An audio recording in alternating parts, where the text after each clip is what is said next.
ಇನ್ನು ಧರ್ಮಸ್ಥಳದಲ್ಲಿ ನಡೀತಾ ಇರುವಂತಹ ತನಿಖೆ ವಿಚಾರವಾಗಿ ಹೇಳೋದಾದ್ರೆ ಆರಂಭದಲ್ಲಿ 13 ಸ್ಥಳ ಗುರುತಿಸಿ ಧರ್ಮಸ್ಥಳದಲ್ಲಿ ಶವಶೋಧಕ್ಕೆ ಇಳಿದಿದ್ದಂತ ಎಸ್ಐಟಿ ಟೀಮ್ ಇವತ್ತು ಹೊಸದೊಂದು ಜಾಗದಲ್ಲಿ ಆಪರೇಷನ್ ಶುರು ಮಾಡಿತ್ತು. ಬರೋಬ್ಬರಿ 4 ಗಂಟೆಗಳ ಕಾಲ ನಿರಂತರವಾಗಿ ಆ ಒಂದೇ ಜಾಗದಲ್ಲಿ ಗುಂಡಿಯನ್ನ ತೋಡಿತ್ತು. ಅಂದ್ರೆ 15ನೇ ಪಾಯಿಂಟ್ ಅದು. ಹಾಗಾದ್ರೆ ಆ 15ನೇ ಪಾಯಿಂಟ್ ನಲ್ಲಿ ಎಸ್ಐಟಿಗೆ ಇವತ್ತೇನಾದ್ರೂ ಸಿಕ್ತಾ? ಎಲ್ಲಿಗೆ ಹೋಗ್ತಾ ಇದೆ ಕಾರ್ಯಾಚರಣೆ, ಯಾವ ಕಡೆಗೆ? ಬನ್ನಿ ರಿಪೋರ್ಟರ್ ನೋಡ್ಕೊಂಬೋಣ.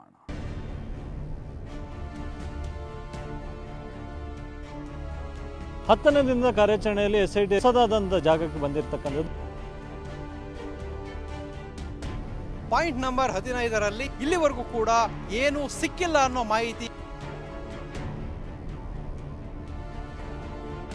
ಅನಾಮಿಕ ಸಾಕ್ಷ್ಯ ದೂರುದಾರನಿಗೆ ನೀಲಿ ಬಣ್ಣದ ಪೊಲೀಸ್ ಬುಲೆರೋ ಮೂಲಕ ಆತನಿಗೆ ಎಸ್ಕಾರ್ಟ್ ನೀಡಲಾಗಿದೆ. ದಿನಕ್ಕೊಂದು ತಿರುವು, ದಿನಕ್ಕೊಂದು ಪಾಯಿಂಟ್ ಅಂತ ಧರ್ಮಸ್ಥಳ ವ್ಯಾಪ್ತಿಯಲ್ಲಿ ಶವಗಳಿಗಾಗಿ ಶೋಧ ಮುಂದುವರೆದಿದೆ. ಅದರಲ್ಲೂ 15ನೇ ಪಾಯಿಂಟ್ನಲ್ಲಿ ಆರಂಭವಾಗಿರೋ ಶೋಧ ತೀವ್ರ ಕುತೂಹಲ ಕೆರಳಿಸಿದೆ.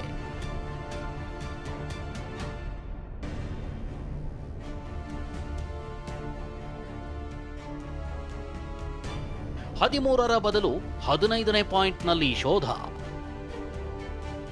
ಸಿಗದ ಅಸ್ಥಿಪಂಜರ, ಎಸ್ಐಟಿ ಬರಿಗೈಯಲ್ಲಿ ವಾಪಸ್. 1, 2, 3 ಅಂತ ದೂರುದಾರ 13 ಸ್ಥಳಗಳನ್ನ ಗುರುತಿಸಿದ. ಇದೇ ಸ್ಥಳಗಳಲ್ಲಿ 100 ಶವ ಹೂತು ಹಾಕಿದ್ದೀನಿ ಅಂತ ಹೇಳಿದ್ದ. ಆದ್ರೆ ಆತ ಹೇಳಿದ 6ನೇ ಸ್ಥಳದಲ್ಲಿ ಒಂದು ಅಸ್ಥಿಪಂಜರ ಪತ್ತೆಯಾಗಿದ್ದು ಬಿಟ್ರೆ 11 ಸ್ಪಾಟ್ನಲ್ಲಿ ನೆಲದ ಮೇಲೆಯೇ ಒಂದು ಅಸ್ಥಿಪಂಜರ ಪತ್ತೆಯಾಗಿತ್ತು. 13ನೇ ಪಾಯಿಂಟ್ ಮಾತ್ರ ಬಾಕಿ ಉಳಿದಿದ್ದು ಇಂದು ಅದೇ ಸ್ಪಾಟ್ನಲ್ಲೇ ಉತ್ಖನನ ನಡೆಯುತ್ತೆ ಎನ್ನಲಾಗಿತ್ತು. ಆದರೆ ದೂರುದಾರ ಮತ್ತೊಂದು ಸ್ಪಾಟ್ ಬಗ್ಗೆ ಎಸ್ಐಟಿಗೆ ಮಾಹಿತಿ ನೀಡಿದ್ದ. ಕಲ್ಲೇರಿಯಿಂದ 2 ಕಿಲೋಮೀಟರ್ ದೂರದಲ್ಲಿದ್ದ ಜಾಗದಲ್ಲಿ 12ರಿಂದ 15 ವರ್ಷಗಳ ಹಿಂದೆ ಬಾಲಕಿಯ ಶವ ಹೂತಿದ್ದೀನಿ. ಒಳ ಉಡುಪಿಲ್ಲದ, ಲಂಗ ಇಲ್ಲದ ಶವವಾಗಿತ್ತು. ಶಾಲಾ ಸಮವಸ್ತ್ರ ಸಮೇತ ಹೂತು ಹಾಕಿರೋದಾಗಿ ದೂರುದಾರ ಆರೋಪಿಸಿದ್ದ. ಅದೇ ಆರೋಪದ ಮೇಲೆ ಹೊಸ ಜಾಗವನ್ನ 15ನೇ ಪಾಯಿಂಟ್ ಅಂತ ಗುರುತು ಮಾಡಲಾಗಿತ್ತು.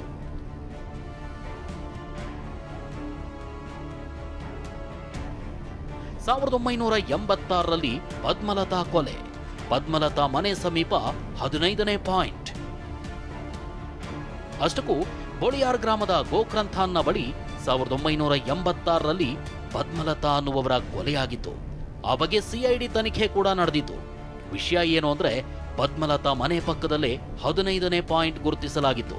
ಪದ್ಮಲತಾ ಸಂಬಂಧಿ ಜಯಂತ್ ಕೂಡ ಶವ ಹೊತ್ತಿದ್ದಾಗಿ 2ನೇಯವರಿಗೆ ದೂರು ನೀಡಿದ್ದ. ಈ ಜಾಗದಲ್ಲಿ ಇಂದು 4 ಗಂಟೆ ಶೋಧ ನಡೆಸಲಾಯಿತು. ಗುಂಡಿಯಾಗಿದ್ದು ಪರಿಶೀಲಿಸಿದ್ರೂ ಇಲ್ಲಿ ಯಾವೊಂದು ಕಳೆಬರವೂ ಪತ್ತೆಯಾಗಿಲ್ಲ. ಈ ರಸ್ತೆ ಏನು ಕಾಣ್ತಾ ಇದೆ, ಸೊ ಈ ರಸ್ತೆ ಎಲ್ಲಿ ಹೋಗುತ್ತೆ? ಆ ಒಂದು ಅರಣ್ಯ ಭಾಗದಲ್ಲಿ ಇದ್ದಿದ್ದಂಥದ್ದೇ ಈ ಒಂದು ಪಾಯಿಂಟ್ ನಂಬರ್ 15 ಕಾರ್ಯಾಚರಣೆ ನಡೆದಿದ್ದಂಥದ್ದು. ಸೊ ಈ ಒಂದು ಕಾರ್ಯಾಚರಣೆಯಲ್ಲಿ ಇಲ್ಲಿವರೆಗೂ ಕೂಡ ಏನು ಸಿಕ್ಕಿಲ್ಲ ಅನ್ನೋ ಮಾಹಿತಿ ಈಗ ಸಿಕ್ಕಿರುವಂಥದ್ದು. ಮೊನ್ನೆ ಗಲಾಟೆ, ಮಾಸ್ಕ್ ಮ್ಯಾನ್ಗೆ ಇಂದು ಭದ್ರತೆ. ಮೊನ್ನೆ ಎಸ್ಐಟಿ ಶೋಧ ಮುಗಿತಾ ಇದ್ದಂತೆ ಸಂಜೆ ಸ್ಥಳೀಯರು ಹಾಗೂ ಯೂಟ್ಯೂಬರ್ಗಳ ನಡುವೆ ಜಗಳವಾಗಿತ್ತು. ಮಾಸ್ಕ್ ಮ್ಯಾನ್ಗೂ ಭಯ ಕಾಡ್ತಿದ್ದು ಭದ್ರತೆ ಬೇಕು ಅಂತ ಬೇಡಿಕೆ ಇಟ್ಟಿದ್ದ. ಹೀಗಾಗಿ ಇಂದು ಮಾಸ್ಕ್ ಮ್ಯಾನ್ ದೂರುದಾರನಿಗೂ ಪೊಲೀಸರು ಭದ್ರತೆ ನೀಡಿದ್ರು.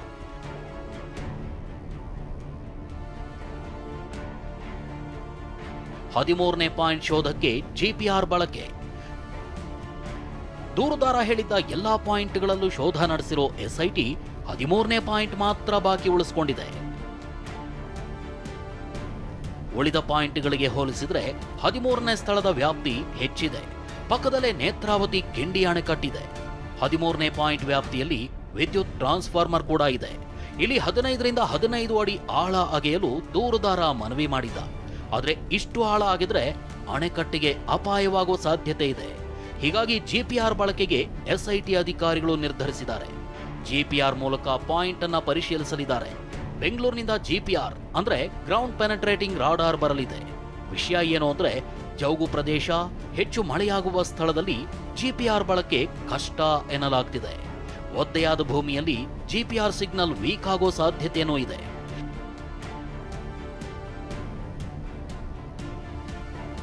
ಮಾಸ್ಕ್ ಮ್ಯಾನ್ ಎಷ್ಟೇ ಸ್ಥಳ ತೋರಿಸಿದ್ರೂ ಶೋಧ ನಡೆಸಲು ಎಸ್ಐಟಿ ನಿರ್ಧರಿಸಿದ್ದು ಇನ್ನು 1 ವಾರ ಧರ್ಮಸ್ಥಳ ವ್ಯಾಪ್ತಿಯಲ್ಲಿ ಶೋಧ ನಡೆಯಲಿದೆ.